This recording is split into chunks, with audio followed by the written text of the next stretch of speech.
Central State Hospital still waiting on the Jones, Arnall, and Green buildings to see if they'll be torn down or if a developer will be able to buy the buildings. Just last week, the Arnall building became vacant.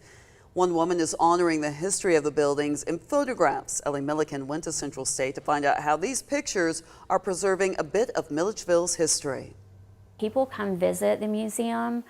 I don't know if there's a single person that has come through the door that has not had their own personal connection to Central State Hospital. Jessica Whitehead found her love for Central State by taking pictures and connecting with others. She says she was inspired by the death of her mentor, who was also interested in the hospital's history. The photos were a way for her to get closure. That led her to join the Georgia's Old Capitol Heritage Center board and bring her photos to the museum at Central State's Old Depot.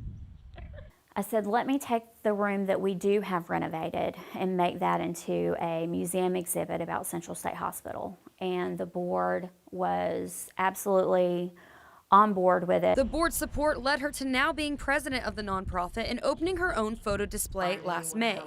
She wants to see more people preserving the history of Central State and perhaps even its buildings. It makes me sad. And I would love to see every building out here restored to its former capacity and beauty.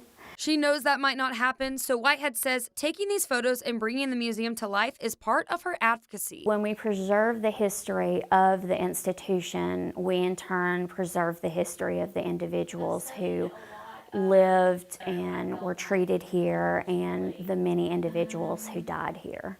Those are individuals she says she does not want to forget. Whitehead hopes to bring more exhibits and more artifacts to the museum. In Baldwin County, Ellie Milliken, 13 WMAZ News. If you're interested in donating any artifacts to the depot or help raise money to bring back the old museum, you can visit the website at thedepotga.org.